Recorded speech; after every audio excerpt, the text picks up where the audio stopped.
Story 3065। Hello दोस्तों, मेरा नाम है विजय और आप सुन रहे हैं स्टोरी 3065। तो ज़्यादा टाइम वेस्ट ना करते हुए चलिए सीधे कहानी पर चलते हैं। दोस्तों, ये जो आज की कहानी है ये मुझे अरुण ने भेजी है, जो कि उसके दादा दादी के साथ घटी एक सच्ची घटना है। तो चलिए अगली कहानी हम शुरू करते हैं। मेरी प्यारी दादी विद्या देवी और मेरे प्यारे दादा राम स्वरूप जी हैं। मेरे दादा दादी जी की नई नई शादी हुई थी। शादी के बाद से ही शुरू से ही अब तक मेरे दादा दादी का एक दूसरे से बहुत प्यार रहा है। उस ज़माने में ना तो बिजली, ना पानी के नल और ना ही पक्के रास्ते हुआ करते थे और ना ही आने जाने के लिए कोई साधन हुआ करते थे। दादी के ससुराल में सिर्फ 2 लोग ही थे, मेरे दादा और उसकी मम्मी जी। दादी की सांस की नज़र कमज़ोर थी, इसलिए वो अकेली घर से बाहर नहीं जा पाती थी। इसलिए घर के बाहर के सारे काम का जिम्मा मेरी दादी पर ही आन पड़ा था। दादी को घरेलू इस्तेमाल के लिए गांव से बहुत दूर बावड़ी से या नदी से पानी लाना पड़ता था। दादा दादी रोज़ सुबह साथ साथ जाते। दादा खाना बनाने के लिए सूखी लकड़ियाँ काटते और दादी पानी भर कर लाती थी। फिर दोनों साथ साथ घर वापस आ जाते थे। एक दिन दादा की तबीयत ठीक नहीं होने के कारण वो सुबह लकड़ी काटने नहीं गए, इसलिए दादी अकेली ही जाकर नदी से पानी ले आई।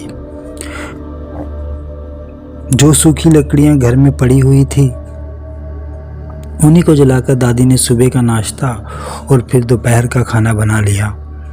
दादी ने सोचा था दादा की तबीयत ठीक होने के बाद वो शाम को लकड़ियाँ ले आएंगे, लेकिन दादा की तबीयत तो और बिगड़ गई। घर में रात की रसोई बनाने के लिए अब लकड़ी नहीं थी, इसलिए दादी को अकेले ही शाम को सूखी लकड़ियाँ लाने के लिए गांव से बाहर जंगल की तरफ जाना पड़ा। दादी ने अपना दुपट्टा, अपना सर और चेहरा अच्छी तरह बांधकर लकड़ी काटने वाला कुल्हाड़ा और एक मोटी रस्सी और एक गमछा कमर में बांधकर घर से निकल गई। दादी अपनी शादी के बाद पहली बार अकेली जंगल में लकड़ी काटने गई थी। दादी को जंगल का रास्ता भी ठीक ठाक पता नहीं था, लेकिन मरती क्या ना करती, जंगल तो जाना ही था लकड़ियाँ लेने, नहीं तो फिर चूल्हा कैसे जलेगा और फिर खाना कैसे खाएंगे। पेट भरने के लिए अनाज की ज़रूरत और अनाज पकने के लिए आग की ज़रूरत और आग के लिए सूखी लकड़ी की तो सख्त ज़रूरत थी। मेरी दादी घर से तो निकल गई, गांव की सरहद से बाहर भी निकल गई, लेकिन आगे जंगल में सूखी लकड़ी की तलाश करते करते वो बहुत आगे निकल गई। उस सुनसान जंगल में आगे चले जाने के बाद दादी को एक सूखा पेड़ दिखाई दिया। दादी ने उस सूखे पेड़ की टहनियाँ काट काट कर सूखी लकड़ियों का बड़ा सा गट्ठर अपने साथ लाई और रस्सी से अच्छी तरह बांध दिया। फिर कमर में बंधा गमछा खोलकर उसका गोला तख्ता बनाकर अपने सिर पर रखा और उस पर लकड़ी का बड़ा सा गट्ठर रखकर दादी हाथ में कुल्हाड़ा लेकर अपने गांव वापस जाने के लिए चल पड़ी। दादी बहुत खुश थी क्योंकि इतनी सारी सूखी लकड़ियां मिल गई थी। कम से कम 8-10 दिन के लिए तो खाना बनाने की टेंशन ही नहीं थी। दादी को लकड़ियाँ ढूंढने, काटने, बांटने में शाम ढलकर अंधेरा हो गया था। दादी को अंदाज़ा नहीं था कि इतना देर हो जाएगा, वरना शायद दादी साथ में लालटेन भी ले जाती। शाम का हल्का साया अब रात की अंधेरी चादर ओढ़ने लगा था। एक तो दादी पहली बार वो भी अकेली उस जंगल में गई थी। ऊपर से बीच जंगल में पहुंचते ही रात हो चुकी थी। उस बियाबान जंगल में कोई इंसान नहीं नजर आ रहा था। सर पर इतना बोझ होने के कारण दादी चलते चलते थक गई थी। दादी को अंदाज़ा भी नहीं था कि वो जिस रास्ते पे चल रही है वो रास्ता उसके गांव को जाता भी है या नहीं। फिर भी दादी ज़बरदस्ती पूरी ताकत बटोर कर चलती रही। एक तो उस भयानक जंगल में दूसरा कोई इंसान नहीं था, दूसरे उस जंगल में काफ़ी सारे जंगली और खूंखार जानवर भी हुआ करते थे। दादी ने भगवान से मन ही मन प्रार्थना कर रही थी कि ठीक ठाक वो अपने घर पहुंच जाए। एक तो डर और सर पर बोझ की वजह से दादी बहुत थकावट महसूस कर रही थी।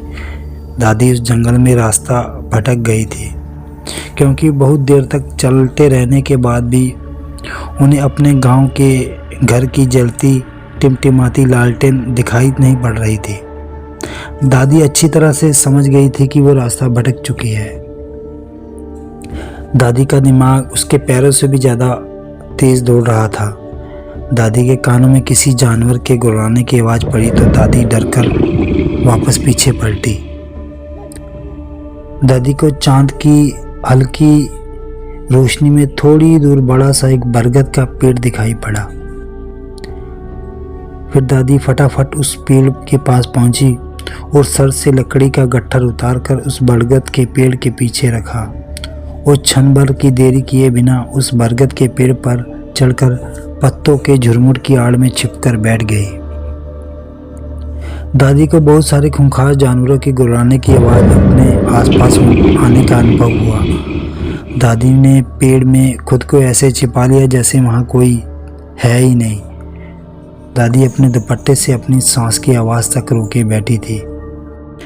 जब बड़े बड़े आदमखोर खूंखार भेड़ियों का समूह सामने से आते देखा तो घबराहट से उनकी हालत खराब हो गई। दादी ऐसे अकड़ कर बैठी थी जैसे कोई बेजान पुतला हो। वो भेड़िए ऊपर सर उठाकर हवाओं में किसी इंसान की खुशबू वहीं आसपास महसूस करके एक अजीब आवाज़ से संकेत करके अपने साथियों को उससे अवगत करा रहे थे। वो सारे अनगिनत भेड़िए उस बरगद के नीचे इर्द गिर्द बैठ गए। उस बरगद के पेड़ पर ऊपर दादी छुपी हुई बैठी थी। उन खूंखार भेड़िए को देखकर दादी का तो खून ही सूख चुका था। अगर उन भेड़ियों को जरा सी आहट भी मिलती कि दादी उसी पेड़ पर छिपी बैठी है जिस पेड़ के इर्द गिर्द वो घूम रहे हैं, तो भेड़िए किसी न किसी तरह दादी को पेड़ से नीचे गिराकर फाड़ कर खा जाते। लेकिन गनीमत थी जो दादी के उस पेड़ पर बैठे होने का उन्हें कोई अंदेशा भी नहीं हुआ। वो भेड़िया ना जाने कब तक उस पेड़ के इर्द गिर्द ही चक्कर काटते रहे। दादी को कुछ पता नहीं चला, क्योंकि थकी टूटी दादी डरी सहमी बैठी दादा और अपनी सास को याद करके रोती रही। और रोते रोते कब सो गई दादी को भी पता नहीं चला। दादा बीमार थे, सांस अंधी थी, इसलिए दादी को यही फिक्र खाया जा रहा था कि वो दोनों बेचारे भूखे प्यासे घर में बैठे उनका इंतज़ार कर रहे होंगे। लेकिन उन्हें तो ज़रा भी अंदाज़ा नहीं होगा कि दादी यहाँ ज़िंदगी और मौत के बीच झूल रही है। यही सोच सोच कर दादी आंसू बहाती रही और रोते रोते ना जाने कब दादी की आँख लग गई। क्या पता कितना टाइम हुआ था जब दादी के बदन पर कुछ नरम मुलायम सी चीज़ रेंगने की वजह से उनकी नींद टूटी। अंधेरे में कुछ सूझ भी नहीं रहा था कि वो क्या चीज़ थी, इसलिए दादी ने हाथ से टटोलकर महसूस किया तो दादी की रूह कांप गई। वो कोई बहुत बड़ा सा अजगर था जो शायद उसी बरगद के पेड़ पर घर बनाकर रहता होगा। वो अजगर उस पेड़ पर बैठी दादी को अपने शिकंजे पर लपेट रहा था और दादी को जिंदा निकालने के लिए उन्हें अपनी गिरफ्त में लेने की कोशिश कर रहा था। दादी अगर अब भी इसी तरह बुत बनकर बैठी रहती तो वो अजगर बड़ी आसानी से दादी को जिंदा ही निगल लेता।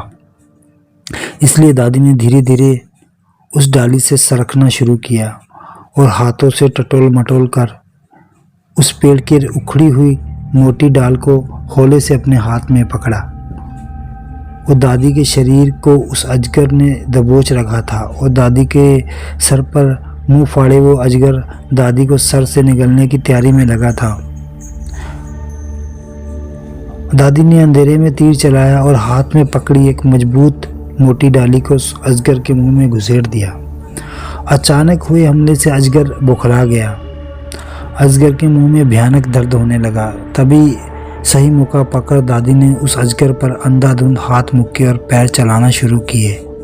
कुछ ही देर में अजगर की पकड़ ढीली हुई तो दादी ने खुद को उस अजगर के चंगुल से आज़ाद करा लिया और दूसरी टहनी पर खड़ी होकर अजगर के मुंह में घुसेड़ी टहनी को और घुमाया।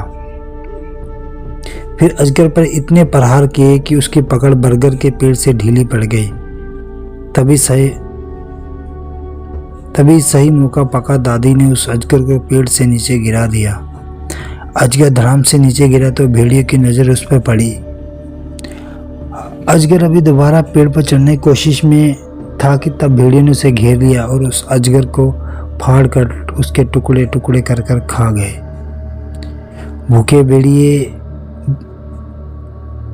भूखे खूंखार भेड़िए के हाथों अजगर का ऐसा हश्र देखकर दादी का दिल धक से रह गया। दादी की आंखों के आगे अंधेरा सा छा गया। वह सोच कर कि अगर उस अजगर की जगह वो गिरी होती तो उनके भी इसी तरह टुकड़े टुकड़े कर दिए जाते।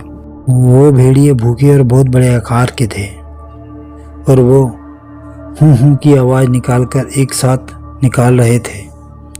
वो आवाज़ सुनकर ही कलेजा कांप जाता था। दादी को रह रहकर घर की याद सता रही थी। दादी को अपनी माँ की भी याद आ रही थी।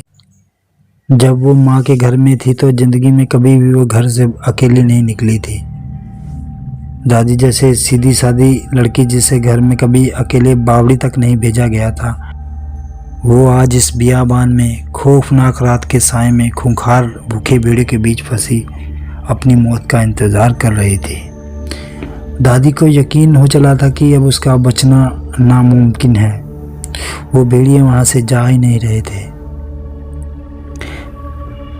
दादी ने उस पेड़ पर कई घंटों से एक ही पोजीशन में बैठे बैठे थक कर उसे गिरने जैसी हालत में आ गई थी। एक तो भयानक रात, ऊपर से कड़ाके की ठंड, उस पर खूंखार भूखे भेड़िए को आतंक दादी की बर्दाश्त से बाहर हो रहा था। तभी अचानक दादी को ऐसा महसूस हुआ जैसे उस बरगद के पेड़ से किसी ने छलांग लगाई हो। उसके बाद तो दादी ये देखकर हैरान हो गई क्योंकि सारे खतरनाक भेड़िए वहाँ से डर कर चिल्लाते हुए भाग गए। सारे जानवर अचानक से गायब हो गए।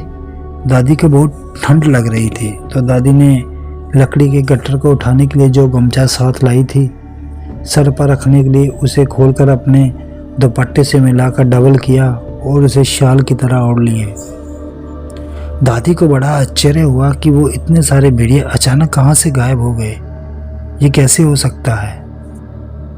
ऐसा क्या हुआ उन भेड़ियों के साथ? दादी यही सोचते सोचते कब सो गई उन्हें पता भी नहीं चला। दादी दिन भर की मेहनत और अजगर से लड़ाई के कारण बहुत थक गई थी और इसी थकावट के चलते उन्हें नींद आ गई थी। वो रात दादी की ज़िंदगी की सबसे भयानक रात थी। दादी न जाने कितनी देर तक सोती रही थी। अचानक दादी की नींद टूटी जब उसके कानों में दादा की आवाज़ गूंजी। दादाजी उन्हें आवाज़ें लगाकर पुकार रहे थे, विद्या, विद्या, कहाँ हो तुम? दादाजी गांव वालों के साथ उस जंगल में दादी को ढूंढने के लिए आए थे। दादी ने आसमान की तरफ देखा तो सूरज सर पर चढ़ आया था।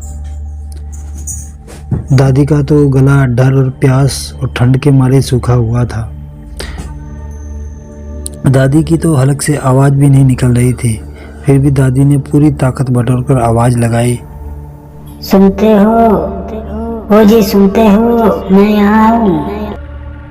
दिन चढ़ गया। देख दादी उस बरगद के पेड़ से नीचे उतर आई। उन्होंने सामने से दादाजी और गांव वालों को आते देखा। वो दुपट्टा लगाकर घूंघट कर लिया। वो लोग दादी के करीब आ गए। दादी तो दादा को देखकर ही खिल उठी थी। दादा ने हताश आवाज में कहे, अरे विद्या, तुम कहाँ रह गई थी? पता है हमारी तबीयत बिगड़ गई थी जब तुम कल शाम को घर नहीं लौटी। फिर अपने पड़ोसियों ने वैद्य जी को बुलाकर मेरी दवाई करवाए और माँ को और मुझे खाना पानी लाकर खिलाए। थोड़ा ठीक महसूस होते ही सुबह 4 बजे से हम सब तुम्हें ढूंढते ढूंढते पूरा जंगल छान मारे हैं और अब जाकर तुम मिली हो। दादी ने रोते रोते सारी आप बीती सुनाई। दादी की बात सुनकर सब लोग काफ़ी सहम गए। फिर भी दादा को खुशी हुई जो दादी सही सलामत मिल गई। फिर दादी ने जो लकड़ी काट कर गट्ठर उस बरगद के पेड़ के नीचे रखा था वो दादा ने उठाए और सब गांव वाले दादी को लेकर वापस गांव आ गए। दादा की जान में जान आई और दादी ने कसम खाई कि अब चाहे जो भी हो जाए लेकिन वो दोबारा कभी लकड़ी काटने नहीं जाने वाले। दादा तो खुद ही पछता रहे थे दादी को अकेली जंगल में भेजकर दादा ने तो साफ कह दिए, अब चाहे 2 दिन चूल्हा नहीं जले तो चलेगा, लेकिन दादी कभी भी लकड़ी लेने नहीं जाएगी। दादा ने दादी के लिए वैद्य को बुलवाया और उनके लिए स्वर्ण भस्म से बनी दवाई लिए, जिससे कि दादी की कमजोरी और दिल का डर दूर हो जाए। फिर दादी ने स्नान किया, फ्रेश होकर आई। तब तक उनकी पड़ोसन सहेली ने अपने घर से दादा दादी को और अम्मा को खाना बनाकर खिलाया। उन्हें पीने के लिए ठंडा पानी भी लेकर दिया। दादी 2 दिन से भूखी प्यासी थी। खाना खाया पिया, फिर दवाई खाकर दादी सुबह 10 बजे सो गई। पूरा दिन सोने के बाद दादी शाम के 7 बजे जगी तो उन्हें काफ़ी अच्छा महसूस हो रहा था। दादी ने उन तीनों के लिए जंगल से काट कर लाई लकड़ी जलाकर पहले चाय बनाई। तब तक दादाजी खाना बनाने के लिए और पीने के लिए बावड़ी से पानी भी भरकर लाए थे। दादा की तबीयत भी वैद्य की दवाई से अब थोड़ी अच्छी हो गई थी। दादी ने उस रात सब ठीक होने की खुशी में सेवियों की खीर बनाई और पूरी भाजी बनाई। फिर अपनी पड़ोसन सहेली को भी धन्यवाद के साथ खाने का डिब्बा भर कर उसके घर भिजवा दिया। रात के 10:30 बजे उन सब ने एक साथ बैठकर खाना खाए। दादा को सेवियों की खीर बहुत पसंद है, इसलिए दादा ने सारी खीर झट से पी गए। उसके बाद दादी ने दादा को भी दवा खिलाई और खुद भी दवाई खाकर रसोई घर में गई। रात के खाने के बर्तन साफ करके दादी ने मिश्री से दांत साफ किए और हाथ मुंह धोकर दादी सोने के लिए रात 11:30 बजे अपने कमरे में चली गई। कुछ देर तक जागने के बाद दादी को गहरी नींद आ गई। दिन भर नींद लेने के बाद भी दवाई की वजह से दादी को फिर से गहरी नींद आ गई और वो सो गई। रात के शायद 2:30 बजे होंगे, तभी अचानक दादी के कमरे की खिड़की पर ठक ठक की आवाज़ होने लगी।